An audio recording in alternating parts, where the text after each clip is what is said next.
కుటుంబం నుంచి వేరైపోయి దేవునితో విశ్వాసం కలిగి ఉన్న వ్యక్తి అండి. అతని విశ్వాసం ఎలాంటిదంటే ఆ విశ్వాసంతో కొడుకుని చంపడం కూడా సిద్ధపడ్డాడు. అంత విశ్వాసాన్ని దేవుడు అబ్రహాం గారికి ఇచ్చాడు కదా.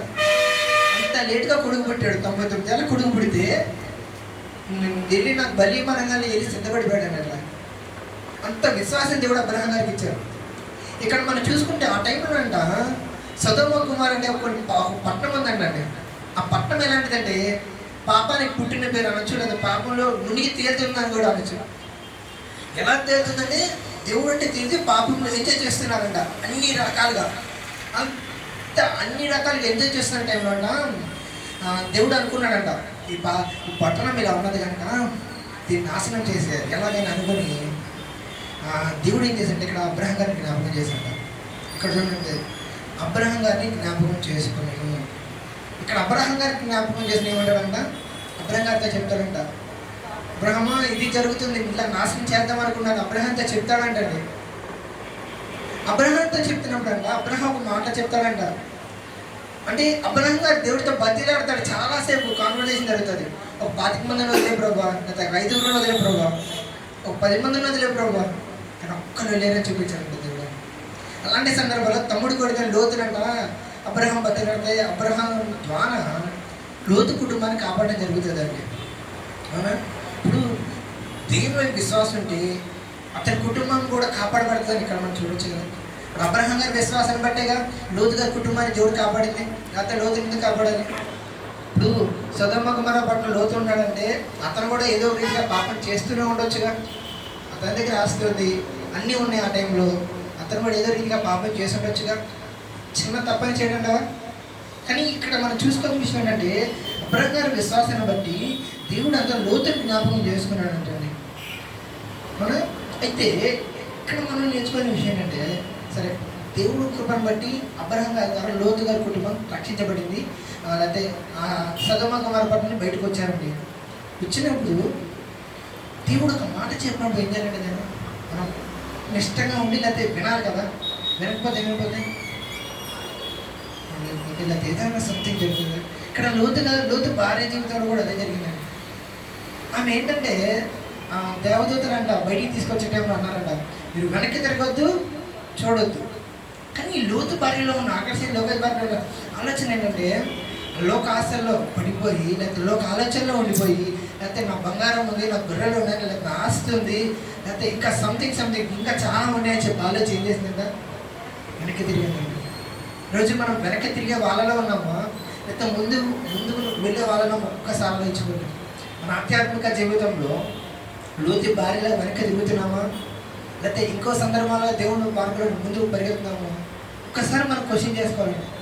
మనం ముందుకు వెళ్ళే రీతిలో ఉండి దేవుని విశ్వాసంగా ఉండాలంట ఆయన మనల్ని జ్ఞాపకం చేసుకుంటాడు. అది కాదు అంటే మనం ఆయన జ్ఞాపకం చేసిన స్టేజ్లో వెళ్తాం. రోజు మనం ఏ స్టేజ్లో ఉన్నామో, ఎలాంటి సందర్భంలో ఉన్నామో ఒక్కసారి మనం క్వశ్చన్ చేసుకోవాలండి. చాలామంది లోతు భార్యలాగా ప్రపంచంలో పడిపోయి ఏదో ఒక సంపాదించాలి, ఏదో ఒకటి చేయాలనే రీతిలో ఉండి దేవుణ్ణి మర్చిపోయి వెనక తిరిగే వాళ్ళలో ఉన్నాము. మేము లోక ఆశలో పడి మనకి ఇది కావాలని కోరుకుంటున్నామేమో, లేకపోతే లోక ఆశలో మనకి ఇది చెయ్యాలని కోరుకుంటున్నామేమో. ఒక్కసారి మనం ఆలోచించుకున్నామండి. ఆయన మన పట్ల ఏ కార్యం చేస్తున్నాడు, ఏ కార్యం చేస్తాడని. చాలామంది చాలా ఉంటాయి కదా, చాలామంది తప్పుకని కాదు, లైక్ ఇది సంపాదించాలి, అది సంపాదించాలి, అది చేయాలి, ఇది చేయాలి. నేను ఒక few weeks back, maybe 4-5 weeks back night అన్న వాళ్ళ మేము కొంచెం ప్రే చేసుకుంటుంటే ఒక దర్శనం చూశానండి. ఆ దర్శనం చూసినాక నాలో నాశనం కాదు కదండి పోయి, ఎందుకో తెలియదు. ఆ దర్శనం కూడా చూసినండి నేనే షాక్. అది దర్శనమా లేకపోతే నా ఇల్యూజనా లేకపోతే నా సొంతగా ఆలోచించాను. నైట్ 10:30 ఏమైంది. సో అన్న వాళ్ళ మేము కూర్చొని ఇంట్లో ప్రేయర్ చేసుకున్నాం. ప్రార్థన లీడింగ్తో వెళ్ళిపోతుంది. చిన్ననే ప్రేయర్ చేస్తూనే ఉన్నారు కంటిన్యూగా. 12 అయిపోయింది నైట్. ఏమి తినకూడదు ఇలా. నేను ప్రార్థన చేసినాక నేను ఒక దర్శనం చూశానండి. దర్శనంలో చూస్తూనే ఉన్నా నాకు ఏడు బాగట్లా. ఏంటి ప్రభు నేను అయిపోయిన వెంటనే అన్నవాళ్ళతో చెప్పాను, నేను ఇలా ఉందని చెప్పాను, ఇలా కనిపించిందని. కానీ అది దర్శనమా లేకపోతే ఒక ఆలోచన అనేది తెలియడం నాకే చాలాసేపు పెట్టింది. నేను ప్రార్థన చేసిన తర్వాత నాతో ఎవరో మాట్లాడుతున్నారు, చూకి అనిపిస్తుంది ప్రత్యేకంగా. సరే ఎవరో మాట్లాడుతున్నారు కదా, మాట్లాడుతూ కాంపిటీషన్ జరుగుతుంది మాకు. సో దాంట్లో ఏమైందంటే ఒక దర్శనం చేశానండి.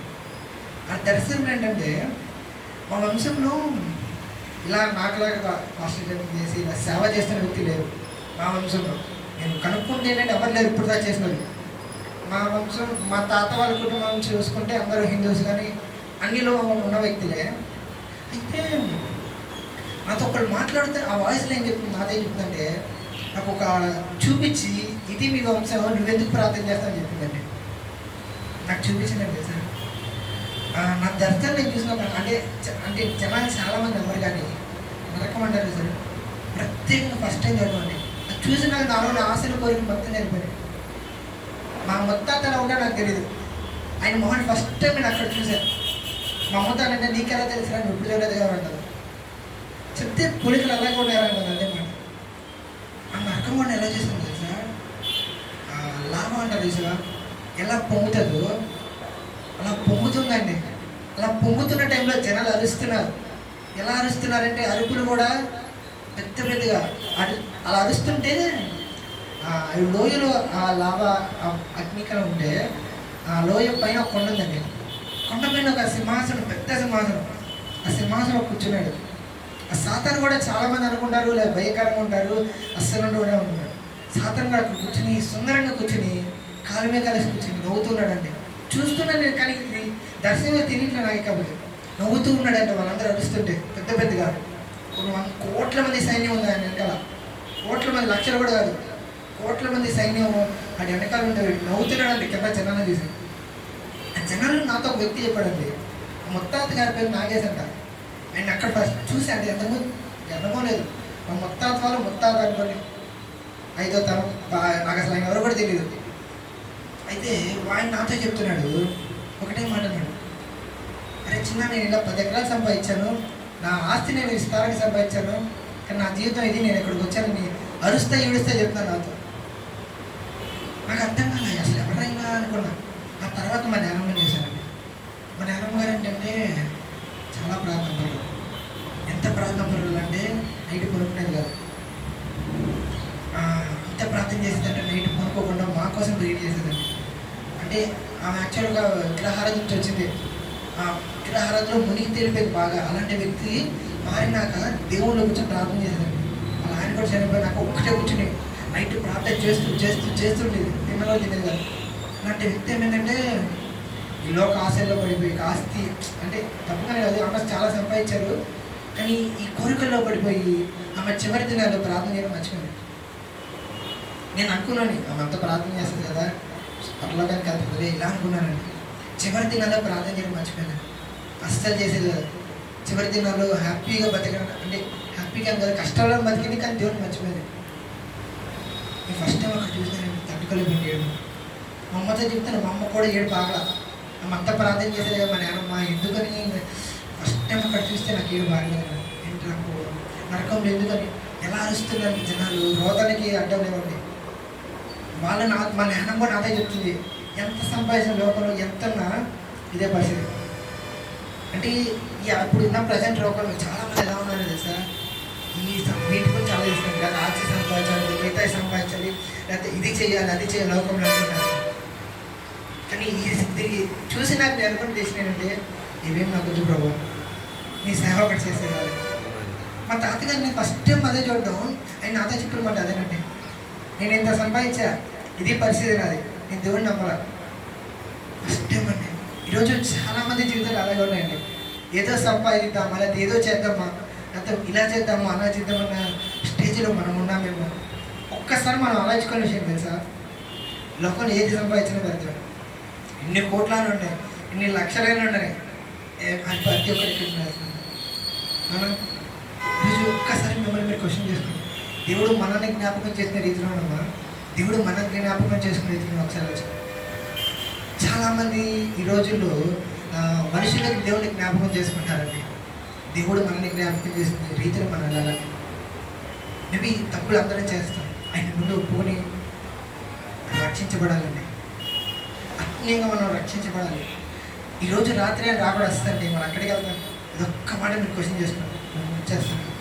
ఈ యొక్క రాత్రి ఆయన రాకడ వచ్చింది, ఈ యొక్క రాత్రి ఆయన వచ్చేస్తున్నాడేమో, మనం ఎక్కడికి వెళ్తాం?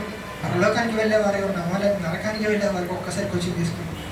నేను ఆ దర్శనం ఇప్పుడు చూసినాక నమ్మడానికి నాకే టైం పట్టింది. ఏంటి ప్రభు అంత భయంకరంగా ఉంది, అరుపులకి ఏమో లోటు లేదు, పెద్ద పెద్దగా జనాలు అరుస్తూ ఉంటే అసలు ఏడుస్తుండే వాడే పైకి వచ్చి నవ్వుతూ ఉన్నాడు. ఎంత పెద్దగా నవ్వుతున్నాడు, ఆ నవ్వుకి వీడి ఏడుపుకి అసలు ఎంత భయంకరంగా ఉందో తెలుసా. ఈరోజు చాలామంది అనుకుంటారు నరకం అంటే ఏదో ఇది అనుకుంటారు, కానీ ఎంత భయంకరమైందో తెలుసా. దేవుడు ఒక మాటలో సంపాదిస్తాడు, అగ్ని అరదంగా ధనవంతుడు అంటూ ఉంటాడు, ఒక నీటి పట్టు కోసం ఎవరిని బతిలాడుకుంటాడు? మౌన బతిలాడుకుంటాడు. కానీ ఇక్కడ లోకంలో ఎలా బతికాడు ధనవంతుడు కదా?